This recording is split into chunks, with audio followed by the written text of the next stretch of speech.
మాకు ఈ దేశంలోని చట్టాలు వర్తించవు. వాటన్నింటికీ మేము అతీతులం. మేము ఏదైనా చేసుకోవచ్చు, ఎంత అవినీతైనా చేయొచ్చు, ఎన్ని అక్రమాలైనా పాల్పడవచ్చు, ఎన్ని అడ్డగోలు వ్యాపారాలైనా చేయొచ్చు, అడ్డదిడ్డంగా ప్రజలను దోచేయొచ్చు, వేల కోట్ల రూపాయలతో అక్రమ సామ్రాజ్యాలు నిర్మించవచ్చు.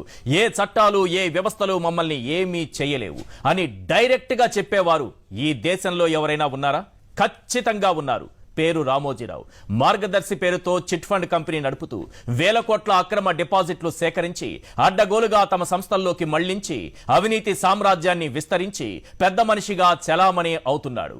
దశాబ్దాల కాలంగా సాగిన అతని అవినీతి బాగోతం ఇప్పుడు ఆధారాలతో సహా బయటపడింది.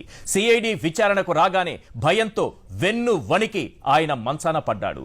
ఆ సంస్థ మేనేజింగ్ డైరెక్టర్ కు చూపు మందగించింది. నిజమే, ఈ దేశంలో చాలా మంది అవినీతి పరులకు విచారణ అధికారులు రాగానే ఏదో ఒక మాయ రోగం పుట్టుకొస్తుంది. వీళ్ళు అదే బాపతు. ఇంతకాలం అవినీతి జబ్బుతో ఉన్న వీళ్లకు ఇప్పుడు కొత్త జబ్బులు అంటుకున్నాయి. అవి నిజమైన జబ్బులు అవునో కాదో తెలియదు, కానీ మార్గదర్శిలో అక్రమాలు అవినీతి మాత్రం నిజమేనని తేలింది. ఒక్కటి మాత్రం నిజం, ఎంతటి వాళ్లైనా గుర్తు పెట్టుకోవాల్సింది ఒక్కటే: ఈ దేశంలో చట్టం ఎల్లకాలం మీ చుట్టంగా ఉండదు. ఏదో ఒక రోజు ఆ చట్టం నిజమైన డ్యూటీ చేస్తుంది. అప్పుడు దానికి చిక్కక తప్పదు, శిక్ష అనుభవించక తప్పదు.